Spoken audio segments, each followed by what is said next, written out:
Live. Good morning, ladies and gentlemen, everywhere and anywhere you are. If you are, it's afternoon or evening for you. Good morning, good afternoon, where it depends where you are in the world. I wish you a good time. Thank you for tuning in. This is Get Informed with Wajih. I am Wajih Lion. I am an international human rights activist, a political organizer, and a geopolitical analyst. If you have not known me, I grew up in one of the most extremist Islamic households where I was raised to be a mujahid. I sat down learning al-Alawaqi studies growing up as a child. I was meeting up with people who are on the blacklist at the moment that cannot leave or travel on any planes. Many of those who are my dad friends are political prisoners or in political prisons or high godly prisons at the moment, whatever you want to call it.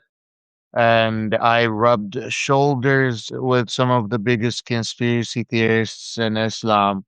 And it's kind of it is very and that's why I'm an insider, and that's why I'm an expert when it comes to Islamic extremism. And when I met Dexter Ingram, I couldn't believe that I had the pleasure of meeting the one and only head of the coalition to defeat ISIS and al-Qaeda. Such an interesting duo when it comes to a conversation like this that I thought this has to be a conversation that we should discuss from an inside perspective and from of someone that worked on a coalition. So I'm very grateful for you to agree to come. Thank you so much. How are you doing today? I'm good. I'm good. I'm really excited to be here with you. Like you've done so much. I've seen your work with Malcolm. I've seen your work on your own. Your insights are really important to me. So thanks for inviting me on. I'm looking forward to having this conversation with you, brother. Thank you so much. You spent over 25 years tracking terrorist networks and working in counterterrorism. For listeners, how has the war on terror evolved from 9/11 to where we are today? I mean, for me, I even have to go back before 9/11. I mean, I remember the days of Carlos the Jackal and how, you had the Munich Olympics, and that was kind of an eye opener in the 70s. And at the time, governments just weren't prepared to deal with any type of terrorist activities. The U.S., I think the French, the Brits to a certain extent started to put together teams, and then you had Carlos the Jackal basically taken over OPEC, kidnapping ministers in the 70s. And what they used to do is just give him an airplane. Every time he wanted something or did something or had a hostage, the protocol was to give him an airplane. And he would fly to North Africa or one of his many destinations. He had, you know, a lot of bad guys from the PLO to the Stasi to Gaddafi, all kind of supporting him. And that was kind of the modus operandi up until that point. And then 9/11 happened. And when we saw these planes being used as weapons, right? And I Yeah. think all of us, I remember it in real time. I was on Capitol Hill. I just gotten out of the Navy and I called my buddy up who was a test pilot in Maryland. And I said, "You guys got to get in the air, DC, New York airspace." And he said, "We haven't got any orders yet." And I was like, "I'd be in the air." And he said, "That's probably why you're not in the Navy anymore." But, right after That's that, probably why you're not in the Navy anymore. yeah, Wow. there, there's certain things that are self-evident to me.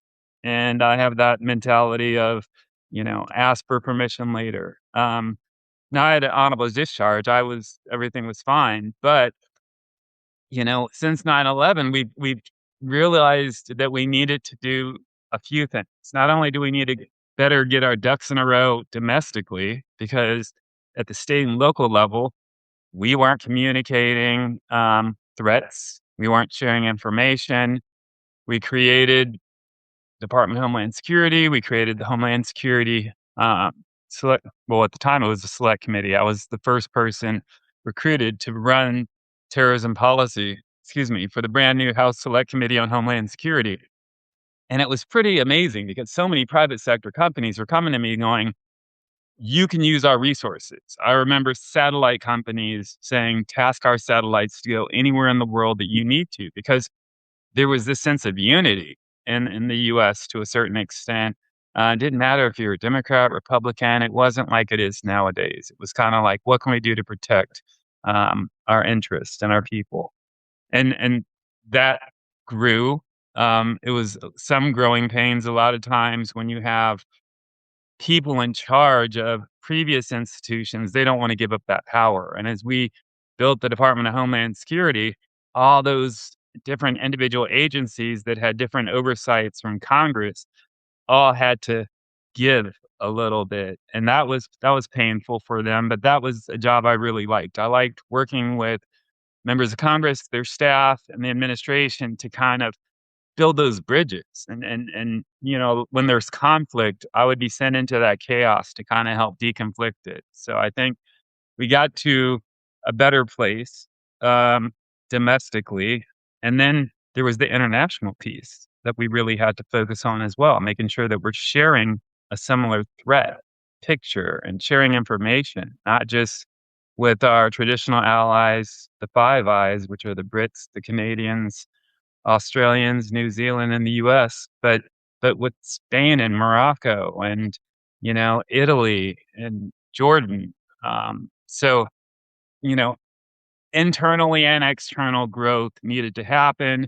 That did happen. It was great to be a part of that. I got to help create the FBI's team, Well, Interpol we team. can get in, we can get into the shortcomings that led to the 9/11 that has transformed the government national security.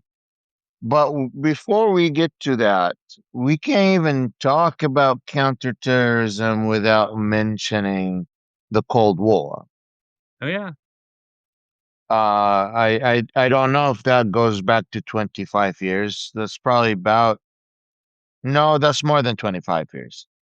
That's way more than 25 years. But the Cold War happened. Osama bin Laden, was convinced. Large Muslim groups around the world were convinced, with the blessings of the United States, Europe, and the Saudis. The Saudis actually sent their own religious clerks around the world, including the United States. And we gave Saudi Arabia the green light to push their Wahhabist, Salafist uh, ideology that basically has called everyone an infidel Mhm. and basically uh, it's the Westboro Baptist ideology of Islam. You're not a real Muslim if you're a Sufi. You're not a real Muslim if you're Shia. You're not a real Muslim if you're not a Wahhabist, right? Mhm. And and with the blessings of the United States and Europe, they were so blinded by the domino effect that they were so focused on just getting fighters there. They didn't care how the fighters got there. They just wanted fighters to be there. And the fighters got there and they got organized. We gave them money and weapons. Mhm. Uh, and we did some of the trainings. And Osama bin Laden decided to make an Excel file of list of names and phone numbers and addresses of the fighters that decided to join this jihad against the USSR expansion into Afghanistan. Yep. And that is what later became al-Qaeda, the center, with the list of these contacts. The people were involved were from Adnan Khashoggi, the uncle of Jamal, the very famous journalist Jamal Khashoggi, Mhm. the Saudi intelligence, the American intelligence. When the war ended, these fighters came back home and they were all treated as criminals, Mhm. not as victorious fighters, right? Yeah. And that basically started an automatic animosity toward the West and toward the countries that recommended them to go and fight. And I think that the straw that broke the camel back for Osama was the Saddam invasion of Kuwait in 1991, where he decided to invade Kuwait, and Osama went to, well, at the time, he wasn't the king, he was a crown prince. No, he wasn't even the crown prince.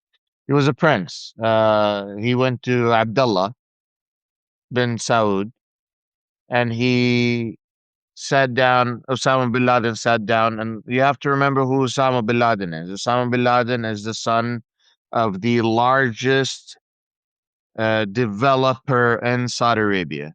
The Mhm. developer that builds the two holy mosques, the developer that builds the Saudi infrastructure, the developer that builds the Saudi palaces for the Saudi princes. That is the Bin Laden company. He married like many wives, more than four wives for sure, and he had many kids, and one of them was Osama bin Laden. I've met some of their kids actually, um, running by. They're very liberal. They're nothing like Osama bin Laden. Mhm. Uh, but the guy was very extremist at that point. He also hated his brothers and sisters, but he really wanted to use his network. He's built this network, and he has reached out to Prince Abdullah and told him, we have this network of fighters. They're ready to fight back the Saddam Hussein army. Mhm. That was a basic no for the Saudi government. They weren't interested in guerrilla warfare. They wanted this to be done as fast and as easy as possible, regardless of how much money it cost. So they invited the Americans. Colin Powell was invited. George Bush Sr. sent his soldiers over, and it was a decisive victory for Saudi Arabia, Kuwait, and the United States. Very Now, controversial victory. it is a very controversial victory. Most people have a lot of misconceptions about like how all of this started and what makes someone a terrorist. What is like I feel sometimes I'm having a hard time explaining some of these misconceptions for the listeners, maybe because I'm not from the United States. But what is the biggest misconception the everyday person has about like terrorist groups like al-Qaeda and ISIS and how they form and why they're there and why they do what they do? Yeah, I don't think many people, have that genuine kind of worldly understanding. They look myopically at where they grew up, and they think that a lot of folks think like them, and that's there's a whole world out there of different ways of doing things, and different's not better or worse. It's just different. I think the more you understand, different food, different religion, different ideologies, people spy for different reasons. People join terrorist groups for different reasons. We always talk about certain key pieces to it, money being one of the drivers. Now, it's not always, there's ideology. That's a huge driver right there. There's coercion. And then there's ego a lot of times. But if you look at, for instance, coercion, join us or die. If you look at ideology, it is, this is the word of God. It's hard to argue against anybody who throws in the word of God into any kind of decision planning because it's no longer a logical argument. It is a divine argument, and there's no criticizing that, right? Um, The whole point of becoming a cult, right? exactly. Destroying the ability of critical thinking.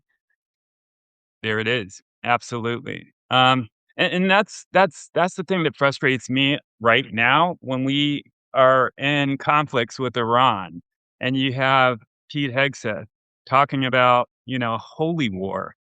That is not how any leader should define a conflict. Number one, he's going to radicalize so many more people online, domestically and internationally, by using that. And I think I've mentioned this before when I was That rhetoric alone is the fuel and the ammunition the brainwashers use online to yep, convert Westerners to become radicalized Islamist jihadists. 100% right. And then, if you look at the Defeat ISIS coalition, it wasn't a coalition against Islam. It literally, there's a reason Israel wasn't a part of that coalition. You had this really big coalition of Middle Eastern, North African, European, and Asian partners kind of coming together, one voice to defeat ISIS in this case. And then you kind of go back a little bit. Where did ISIS come from? Well, that early 90s invasion after 9/11 of Iraq, when we went in and got rid of all the security services, the Ba'ath Party was dissolved. Those folks went on to form ISIS. What did you have? You had folks with no home, you had folks with no opportunities, no job, but they had a very unique skill set. And what do you think's going to happen? And this is why when we look at any kind of conflict and what we're doing, it's not just 6 months out. It's not the immediate. We have to be looking 2, 5, 10, 15 years, if possible, down the road. And it's tough. It requires legitimate thought because so many folks out there will take something very complicated and provide a super simple solution. And that answers the mail for most people. But real leaders are going to have that big picture and that geopolitical picture. And I think what we've done over the last 25 years is, gosh, we invaded Iraq, basically created ISIS, then defeated ISIS. Now ISIS is still ongoing, and the camps that housed They ISIS, just moved to Africa and Asia. yeah, or we turn them over to the Syrians, and the Syrians, they're just not watching all of these 20,000 former detainees.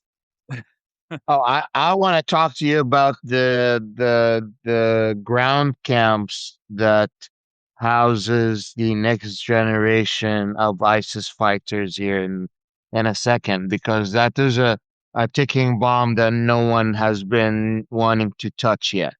No one wanting those refugee camps full of Mhm. former ISIS wives and now having a whole Children? bunch of kids, children, yes.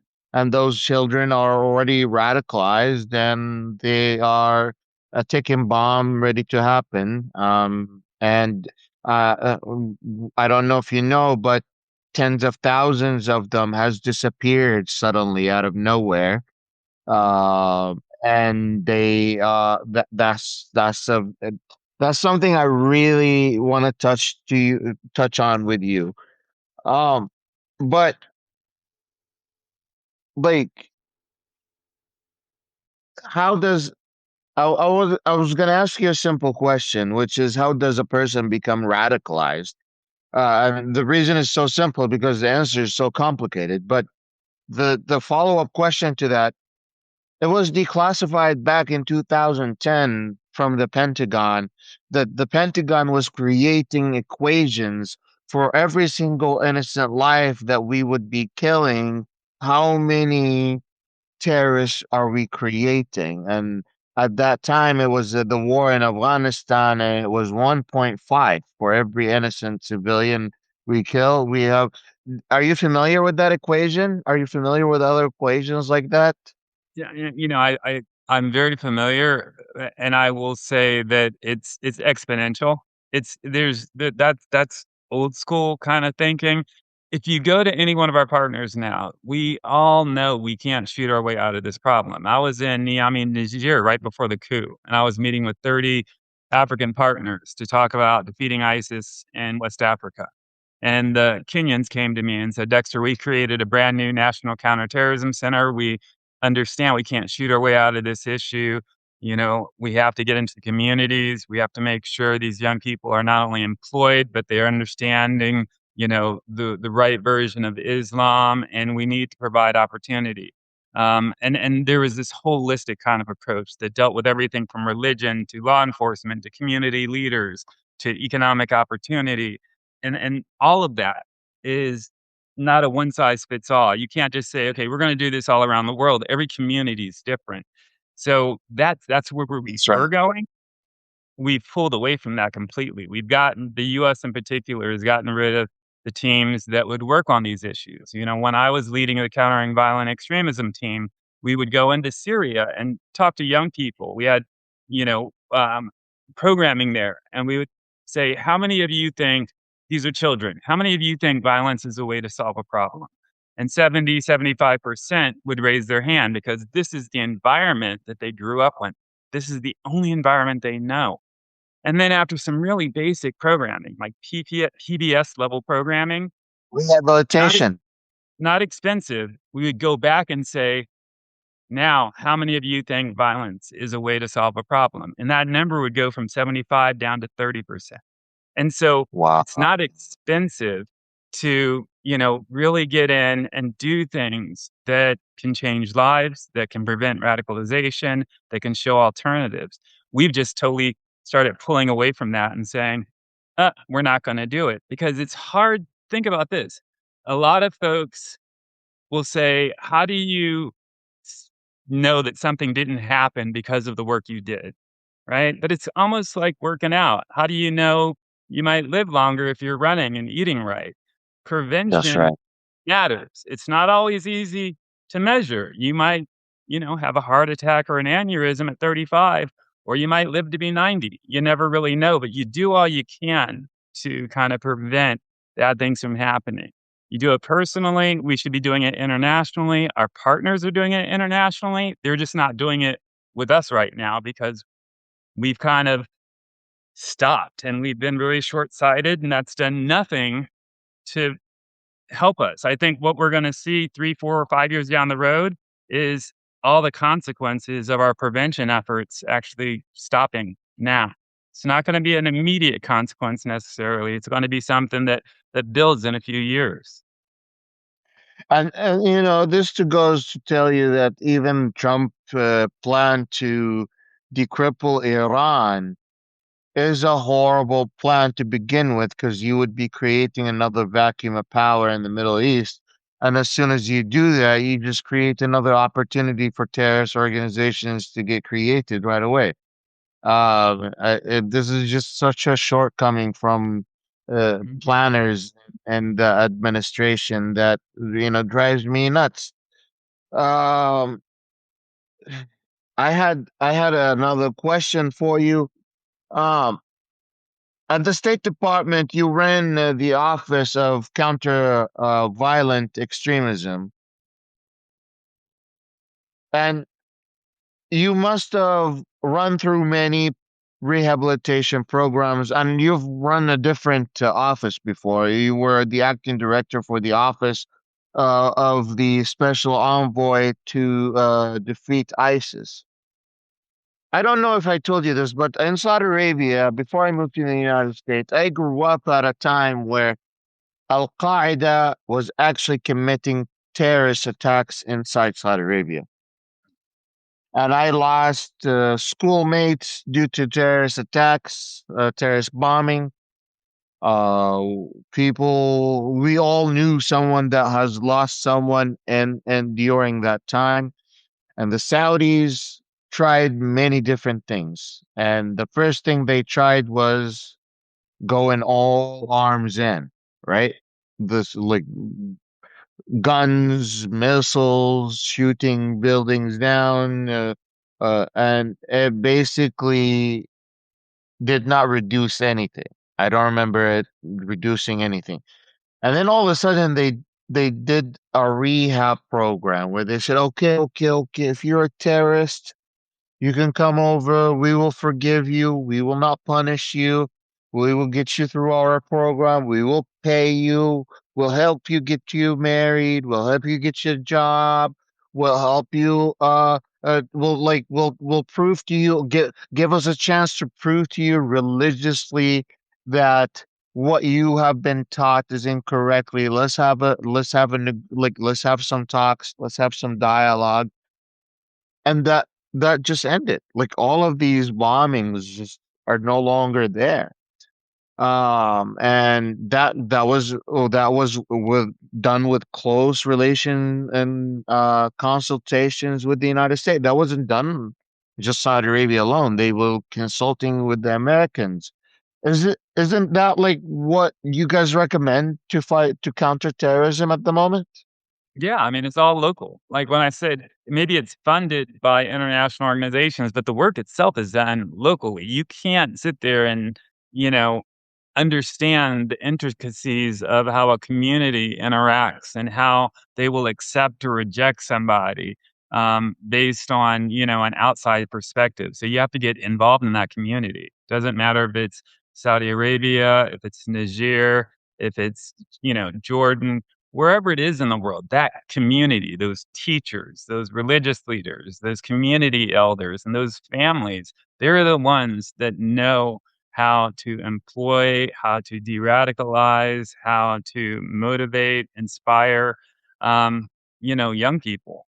And the fact that this was led by Saudi Arabia, they're great at that. They're amazing at that. And they're a leading voice within the region.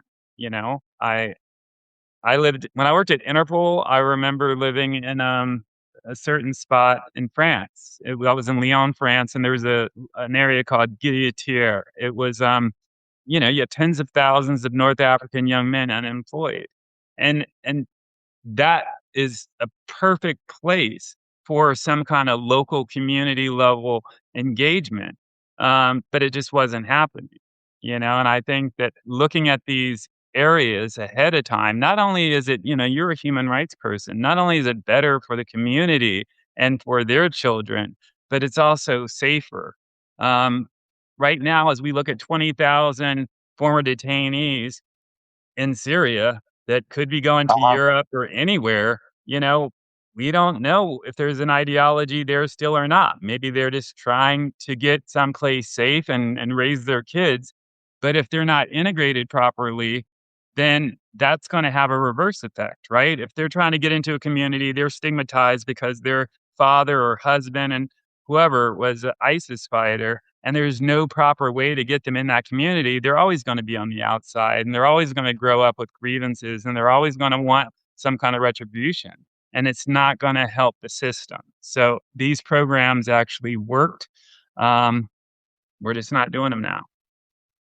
Many say that Western countries aren't taking responsibilities for their citizens or expatriates that have joined these terrorist organizations.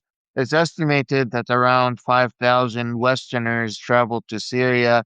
Meanwhile, the estimate of foreign global fighters that joined ISIS at the peak was around 40,000 soldiers coming from across 85 countries.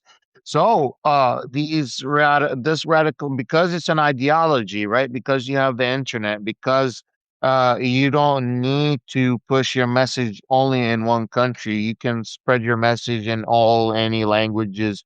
You just have to have dedicated people to your cause who are convinced about whatever you're in to push the ideology. You ended up with 40,000 fighters from 85 countries. You had a coalition from more than 85 countries at that point, right? Yeah, we had a coalition of 89 partners. And, one of the things that you have to do is look at who has capacity to really do what. I talk to people all the time and I say, the US has a lot of capabilities, right? We can counter finance, we can counter message, we can fight, but it's stronger when you have a coalition and you sit there and say, okay, well, Turkey, this is one of the transit points. They can lead the foreign terrorist fighter effort. Let's look at the UK, the Brits. They can look at the counter messaging effort. Let's look at Kuwait and having them lead the counter financing team. Having that expertise and that understanding in this coalition, really, really important. And then having Interpol being able to share information on where people are coming from, where they're going based on input from all the partners. That's also really important. So it takes a real coalition. When you look at repatriation, that was the US policy. Repatriate your people. We want to get people out of these camps up until we got rid of the camps altogether and, folks just kind of wandered off into the desert. A lot of countries realistically saw the threat of bringing somebody back who, maybe was raised in this environment, maybe their spouse was, maybe you don't know what kind of involvement the spouse had. Were they fighters? Were they not? How could they integrate back in? What the threat to their community would be? So they just blatantly said no. The courts got involved in certain cases, especially in Europe, and said, these are citizens of our country. You have to bring them back. And that was sometimes against certain political will. But no matter what, when they're back, and we brought people back to the US, I've worked with governors, I worked with mayors, I worked with religious leaders in the US, even though I was a diplomat overseas, to bring folks back from Syria who that's all they've experienced. It's all they know. My team would meet them at the airport when they flew into JFK with toothbrushes and, What's that it, experience like? it's personal. These are kids. Like And I'm a dad, for right? the for I mean, like, what's that experience like for these kids? I'm not. I'm like, I could imagine how it is for someone from the West, but no, no. I want to understand Oh yeah. what is the perspectives? Because, like we said, let's take them back. How are we treating them now, and what have we done to make them prepared to get back into society? Yeah, and that's again, great question. That's where we get everything set up ahead of time. The schools, the communities, the political leadership, the mayors, the religious leadership, so that they're there. It's you got to be straightforward. I remember one time a family came and the aunt had done some training in a training camp, and we had proof of that. So they all arrive and the FBI takes the aunt and, she's gonna go through the justice system, but the kids and the moms and the others were gonna go to the local community where they are integrated, where they have a place to stay, where they have, a way to kind of connect with people and people to contact, as they kind of figure out, this brand new life. Um it's an opportunity for them, and I think the kids are, exhausted, they're traumatized, the psychosocial piece to it, having counselors that understand that. This isn't a get over it type of thing. This is years of treatment, working with young people that have been abused, that have seen the most horrific things, and understanding that, as well as, working with their parents. All of that is it's complicated, it's not easy, but it's worth it. I mean, I've seen a beheading at the age of 10 or so. Mhm. Several beheadings. I've seen crucified bodies back in the time where Saudi Arabia crucified certain crimes. So, like, we were exposed to some of that extremist like view of, like, applying Sharia, and Saudi Arabia now is getting cute, or, like, you want to get it, like, you want to say, like, they're not doing these executions in public now, they're doing it behind closed doors, but they're doing executions. Mhm. But at like I can at least have some sort of imagining. I'm not saying I understand because I have no understanding of what that experience is like under ISIS, being raised like that. That's just a way more extreme situation than the situation I was raised in. And right now you had about you had camps filled with 40,000 fighters or former fighters Mhm. and many kids. All the camp's responsibility was at the time was to contain them so they don't get mixed in with society because they don't trust them. And it became concentration camps, if you want to call it concentration camps, because it's just concentrated people. And it was until people dropped the ball caring about making sure these people stay contained, and it was the people that their own countries refused to take them back and repatriate them.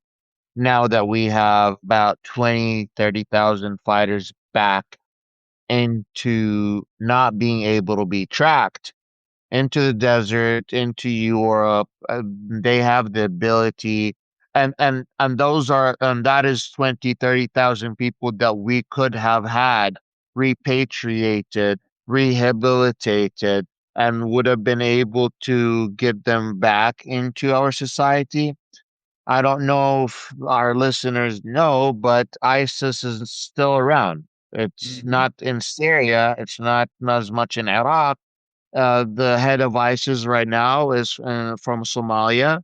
ISIS is present in Southeast Asia, and they are operational.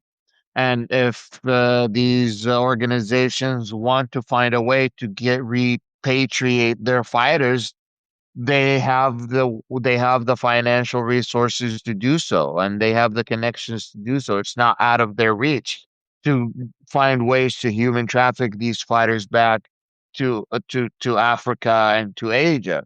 And to me, this is just a ticking bomb. Am I just making this shit up? But like sometimes I feel like a conspiracy theorist, just like trying to bring this stuff up. But like, am I close to reality or am I making stuff up at this point?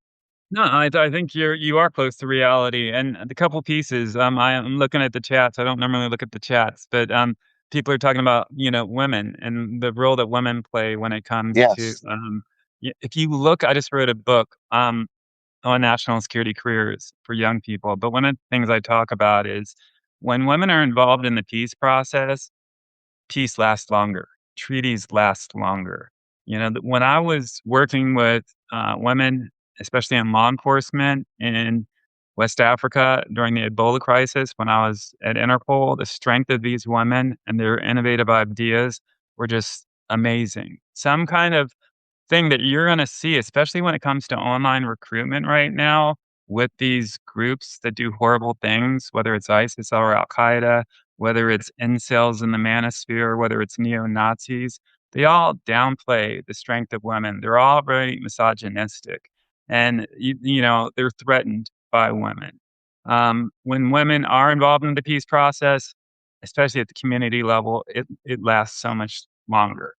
Going back to what you were saying, it's not a conspiracy theory. You literally have the US and other partners at the time kind of abdicating their authority and control and saying, either we're just not, this isn't important to us anymore, or we're not going to bring folks back home. We'll just constantly say it over and over. And we have certain partners that do. Like if you look at the Balkans, for instance, there was a disproportionate amount of folks from the Balkans that joined ISIS, and a lot of Hmm. them came back home. They got pretty short prison sentences, 2 to 5 years, right? But then what they created right after that was systems in place that were reintegration and rehabilitation systems that helped them, really get more into society. They went in, they paid their dues, and every country has different laws based on the crime, right? Some countries might not have any crimes associated with terrorism, but they have or laws associated with terrorism, but they have laws for crimes. Murder is a crime, right? Kidnapping is a crime. Hurting somebody is a Yeah. crime. Stealing money is a crime. So Hmm. whatever crime they're being punished for, when they're done with that, then they're getting R&R, and that's the reintegration and rehabilitation piece to it. And there's huge systems. Albania has created a really big system because there's a disproportionate amount of people that travel from the Balkans to join ISIS. Um, and I don't think that gets enough attention. I would like to see more traditional Western partners do something similar, you know? Even if it's a short prison term, have a plan for when these folks get out of prison and work with their families. So when they get out of prison, also their children are shown, part of communities and having success. That's how you get folks integrated in, right? And it's not a one size fits all. You got to have the religious scholars, you got to have the community leaders, you got to have the health professionals and the law enforcement professionals and the psychosomatic, counseling that goes along with it. And then there's community education as well, because there's a lot of bigots out there. There's a lot of folks that are anti immigrant. There's a lot of folks that spread mis and disinformation. Well, that's also something that's really important. So it's complicated, but it's doable. A lot of families feel let down by their own Western governments. Mhm. For all they knew, their kids were just playing video games on their PS5 or on their computer, and those side chats that were recruiting a whole bunch of kids to go fight and get converted. Oh, they were blindsided, and then after they were sent, after a lot of these kids, many of them underage, many of them still like haven't fully developed mentally, right? Are there, and then once they're there and their family are like end up finding themselves alone. Like you'll see, like I've seen so many parents being interviewed. They're like, I reached out to my government. I reached out to the CIA. I reached out to Homeland Security. Someone I reached out to MI6, MI5, or whatever the country they come from. They end up traveling on their own to risking their own life to go and investigate where their kids ended up, and they still are not successful most of the time. You think the government would stand up with these families or help them investigate a little bit or use some of their resources? No? I mean, whether it's the UFC fight that just happened and the plot that was disrupted, or the kids in San Diego who went and shot at a mosque, it was the parents for the most part that are turning them in, right? It's not always some big law enforcement FBI sting. It's the phone calls that we get, and if we don't get those, it's so much harder to disrupt.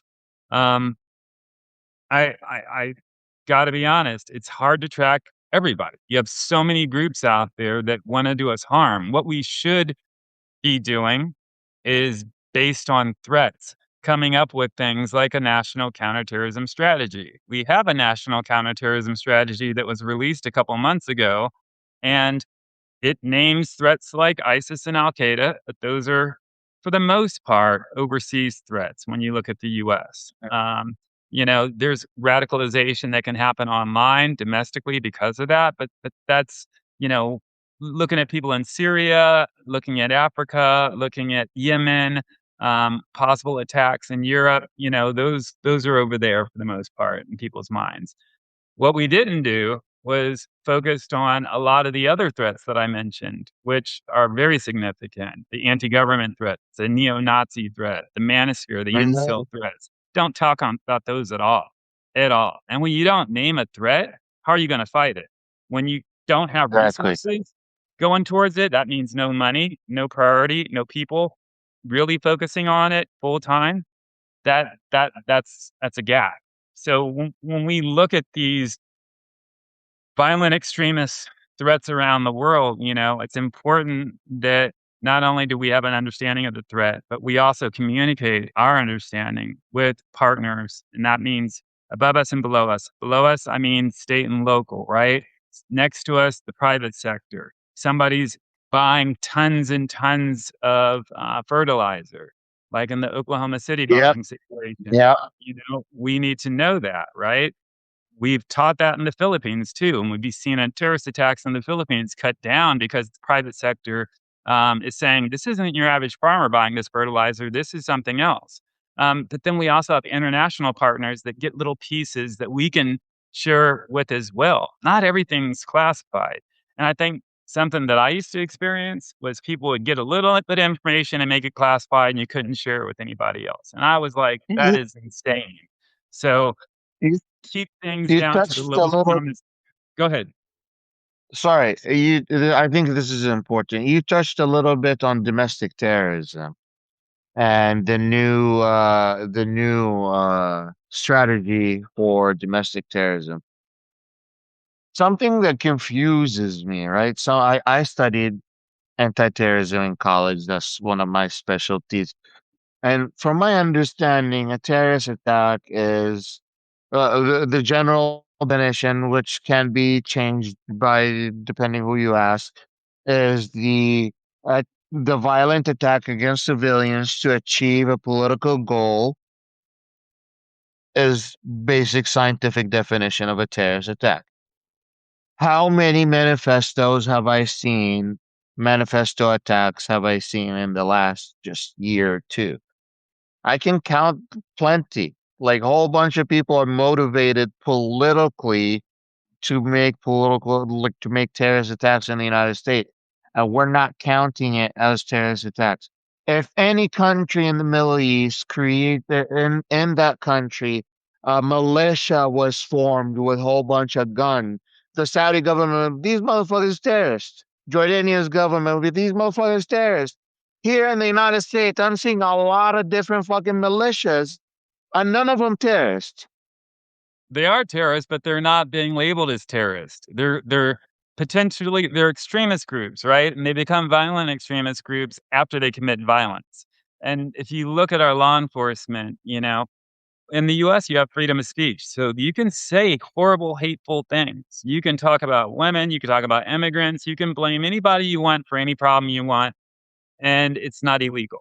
The moment it becomes illegal is when you use violence against these groups. I'm going to go ahead and attack this nightclub because it's an LGBTQ plus nightclub and they're the reason that all these problems are happening. That's violence. I'm going to go ahead and shoot this person because of the color of their skin or, be anti-Semitic or anti-Muslim hatred, anti-immigrant. All of those things, without the violence is freedom of speech.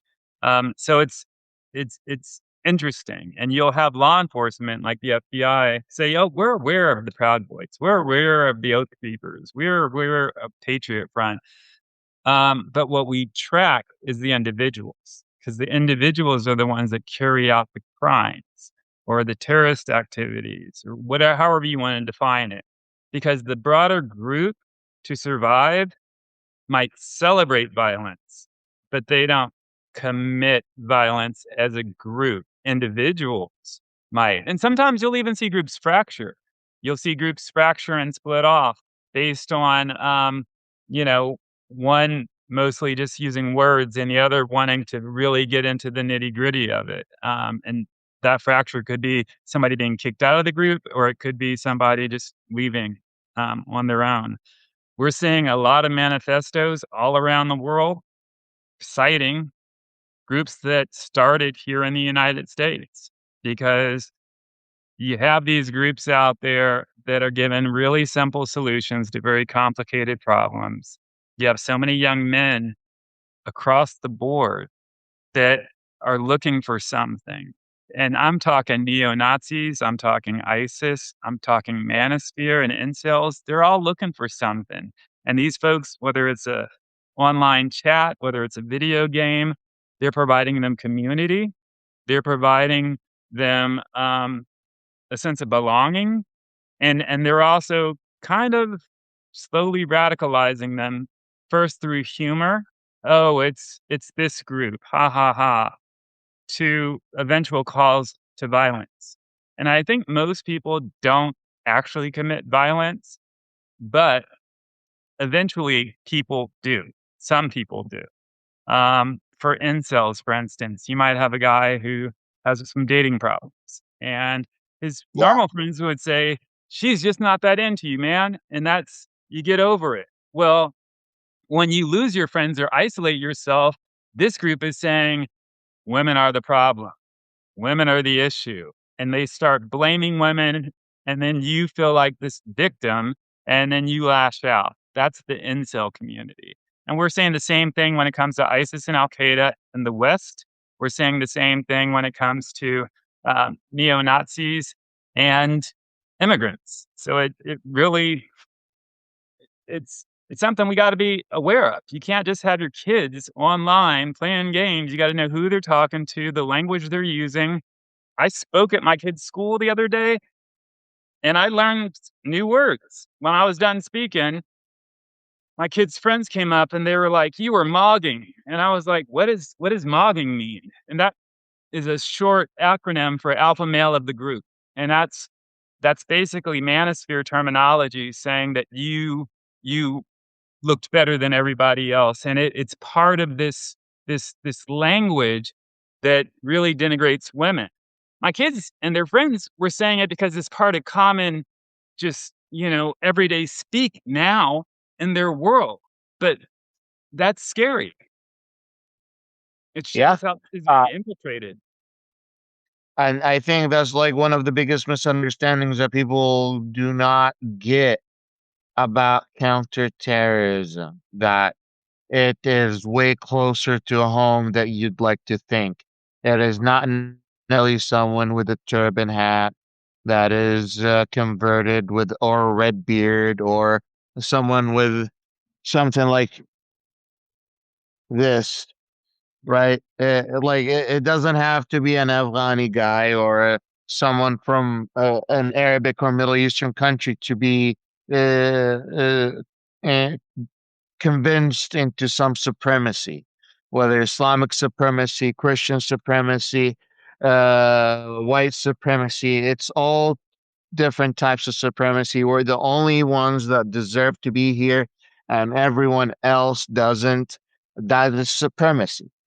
Simple as that. And I really appreciate you taking a hit because I say it and people don't necessarily get it until they probably hear it from someone else that could say it differently. I was just saying yesterday that I can't believe that the United States is not, I came to the United States in 2005. I'm used to being monitored in Saudi Arabia and recorded everywhere. When I came to the US, I was immediately told, you are always monitored, you are always recorded. You just know that. That was just the way that was back in 2000. People were like getting arrested for saying, like, oh, I was reading Arba'in al-Mawiyah. And someone thought that Arba'in al-Mawiyah is a religious book, but al-Mawiyah, if you translate it in a certain way, it could mean like nuclear. So the translator over the phone just assumed the guy is talking about nuclear when he was just talking about a religious book that's like 300 years old. Mhm. And he was like, "Oh yeah, we just finished reading Noah." And like people were getting arrested right and left for sending money back to their family in Iraq during the war in Iraq.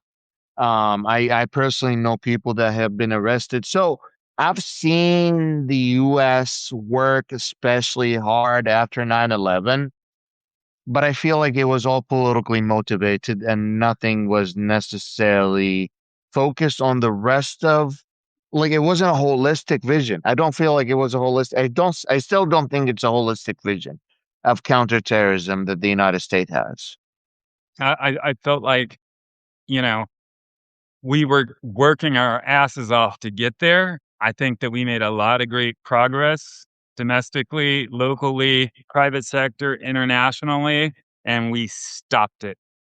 International partners don't want to mess with us right now. We are leaving state and locals on their own. If you look at, like, you know, Turkey, Saudi Arabia, and Pakistan are making their own NATO as of today, literally. And one of those countries is a nuclear power. When people aren't looking at the US anymore as part of that leadership, they're going to fill the gaps. I see states, filling Mhm. the gaps when it comes to these type of activities.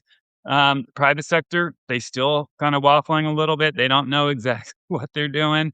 But international partners are like, okay, you're not going to share information with us. We're not going to share information with you. And that could be on threats. And we're going to form alliances that really allow us to focus on our interests because we were over relying on the US. And, I think it's great that a lot of these international alliances are happening. But I also think it's really sad that the US has openly walked away from a lot of these efforts too, because we'll never be perfect. We're never going to be a perfect country. These coalitions will never be perfect. The more diverse, the more input we have, the better we can be. It's hard. It's really hard work. And that's something that I can say we had real professionals, not just in the US, but all around the world, putting in the time, understanding each other, knowing the threat. And to have that gone is, it's unfortunate. It'll come back. But right now it's a blind spot. I'm gonna go to one last question. I Not one last question. I want to get back to the Middle East with one question, real quick. You've worked a lot on Afghanistan, when working with Homeland Security. Um, the current situation after the U.S. has retreated, where Taliban officially is in full control over Afghanistan. Some say, some say, or some tell me that it's not as radical as they used to be because they have something to lose and they are responsible for people and they are in power. And when you are in power, you're politically act different than when you are a terrorist organization. What is your current assessment between Afghanistan when the United States was there and when we pulled back, and what kind of Afghanistan are we looking at?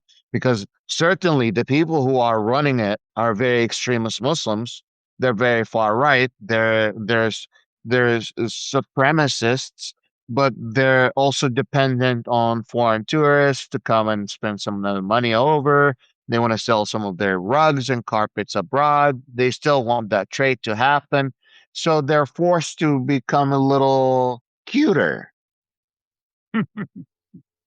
So, um, you mentioned this earlier, right? You gotta understand what you're getting into. I tell young people all the time, it's not like superheroes where this is a good person and this is a bad person. You have alliances of convenience sometimes. Um, any organization that doesn't see women as an equal is fundamentally flawed. Not only will they never reach their potential, but they're just going to be seen as a pariah around the world, and it just comes across as a bunch of bigoted, insecure men who are making up their own rules. And I don't care again if that's ISIS, Al Qaeda, the Taliban, neo Nazis, incels, the Manosphere, whoever it may be. And this is another prime example of that. I spent a year in Helmand, Afghanistan. I speak Pashto. I've been in safe houses. I've lost a lot of friends. I've worked hand in hand with tribal elders and warlords and others. There were a lot of really good people in country that were in it the best for Afghanistan. And it was heartbreaking for so many people that have invested. Excuse me. I get choked up thinking about it because it was real, and we need to do the best we can to keep, the women safe there. We need to do the best we can to kind of hold them accountable when it comes to human rights. I think that, in the end, all you can do is control yourself, and you can build coalitions, and we can continue to put pressure on them. But, war is not the answer. It's not of just going in someplace and bombing them and breaking things and saying, "You will do it this way." It's never worked that way. Doesn't matter if it's Gaddafi, Saddam Hussein, you know, Assad. You're never gonna have this perfect situation that's similar to after World War II. World War II, you look at Japan and you look at Germany now. That that was a lot. That required a lot. That was, you know, real sustained international effort for decades. I don't think we're ever gonna see that again. Wow. Um, I was one. I guess my question was wondering if diplomacy could still make a difference in Afghanistan now that the Taliban has something to lose. I mean, I think diplomacy can always make a difference. I think that should be the first thing.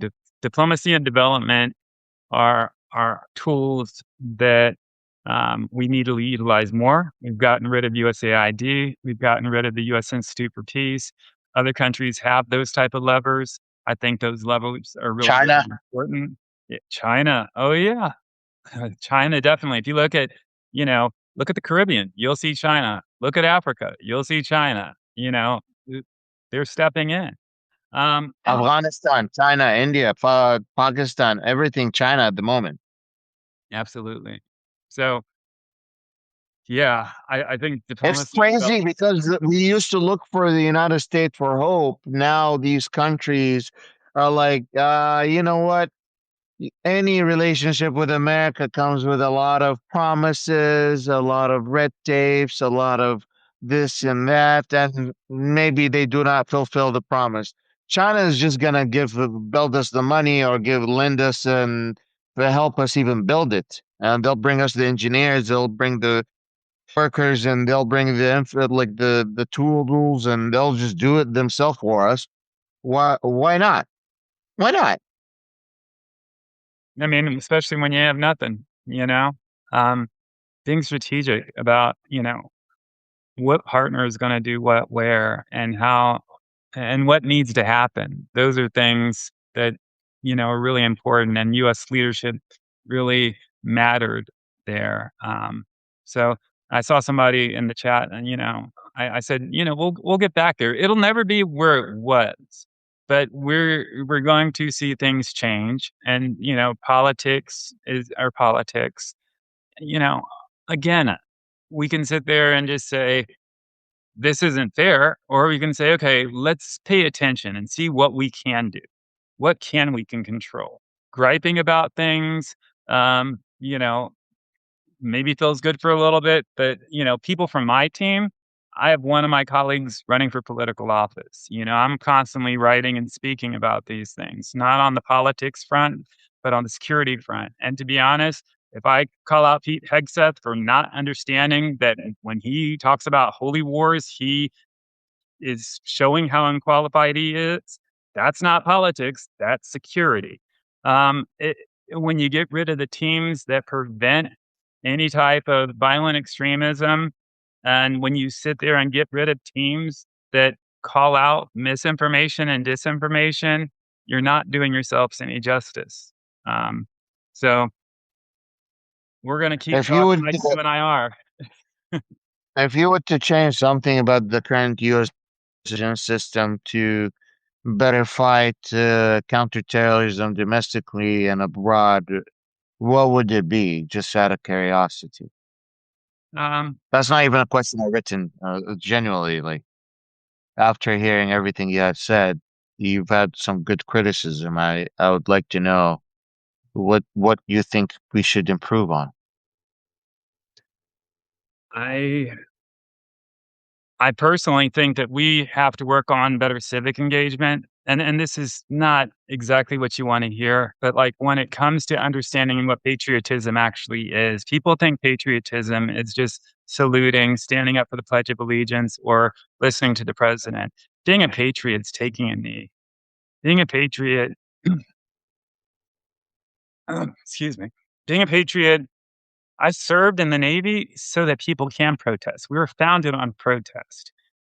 we should be able to listen to our people and learn from our people. We should understand how things are done internationally. We should connect with people internationally. We should look at things that are bigger than ourselves. We shouldn't just say, "What's in it for me?"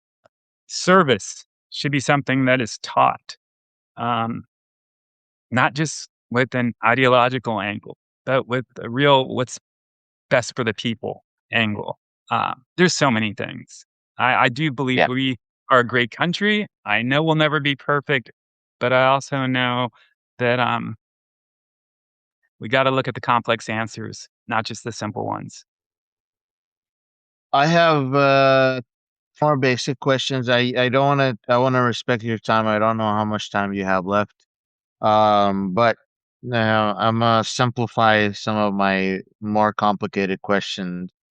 Um, I was gonna ask two questions about what kind of emerging threats are there. I just would like to hear, instead of asking you what specific questions I have, I want to know what you think is the next emerging threat for the United States. Because I kind of wanted to make it a little sexier. I brought up weapons of mass destruction, which Yeah. rarely is brought up or discussed. But I don't think that's necessarily the next biggest threat. What do you think is the next biggest?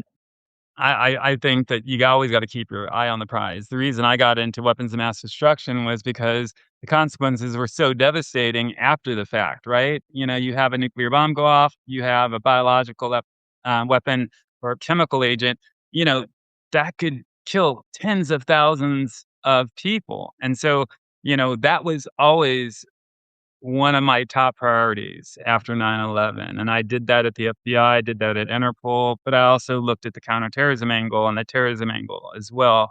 I think that drones look at what's happening with Ukraine right now and how innovative they've been. I think they've done some extraordinary things when it comes to drone capacity, being able to turn around, drones, being able to target, um, things that are not being done anywhere in the world that we couldn't emulate right now if we tried. We're wasting so many missiles on Iran right now that we're so depleted. Any other legitimate threat, which I don't think Iran, to be very honest, is a legitimate threat, you know, leaves us kind of wanting. So I think we can learn from our Ukraine. I think that WMD detection is still something that should be a priority. I think that prevention still matters. That you know, and finding ways again to communicate and have a threat picture that makes sense. Don't overclassify things. Have ways so that we can share information with local law enforcement as well as international partners. I think people want some honest transparency with respect to like protecting national security. That's like understandable. But people want, some straight up answers from their leadership most of the time. And Americans are just sick and tired of the roundabout solution or roundabout answer for everything. Oh yeah, we'll tell you as soon as we have more news. Oh yeah, I can't answer this for you now. And then they submit document for the things to get declassified, and then they come all redacted like the Epstein files. Uh, but that's a topic for a different issue. You recently released a book called The Spy Archive, and Malcolm Nance also has been praising your collection of spy. Yeah, you got the other book. You also have a large collection of spy memorabilia, I was told, and and it it would be interesting to know uh like what kind of historical espionage story you have run through in the Middle East that would leave the audience left with some like opinion change, like how their view could change about the Middle East through one of your espionage stories. I don't know if you have one off of your head. Um, But if you don't, that's okay. no, no, it's cool. I've been collecting spy stuff, espionage artifacts like CIA, KGB, Stasi. I just got this Hungarian shotgun cane from the Cold War.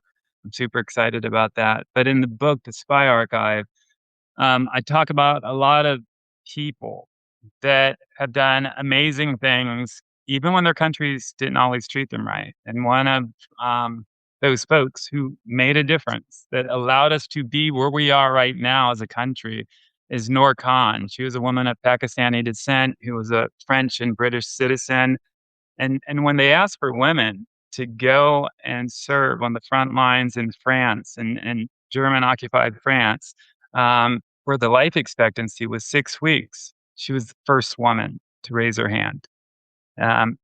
She went there. She served much longer than the 6 weeks. She was eventually caught. She was offered to come back many times, and she was like, "No, I'm gonna stay and do my job."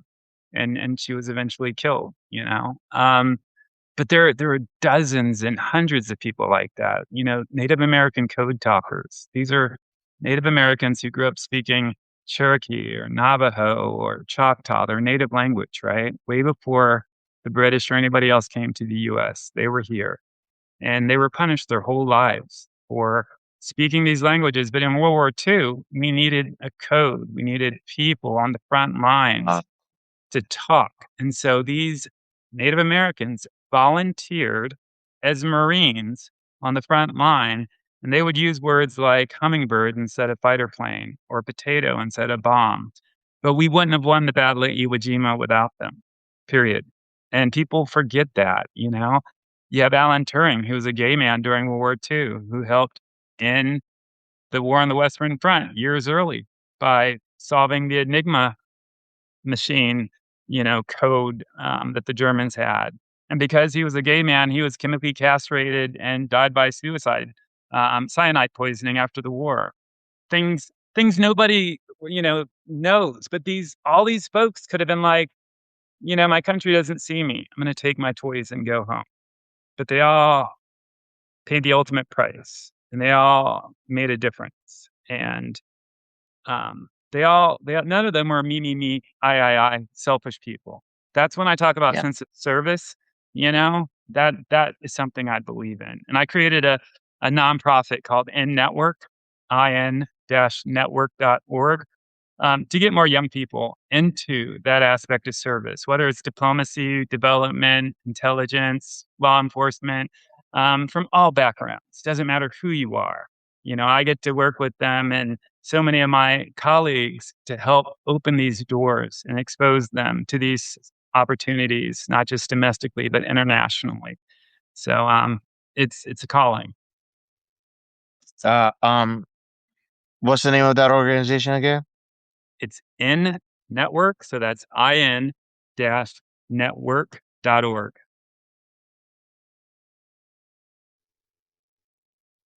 Thank you. Dexter, I was going to ask you this question, but you kind of touched on it.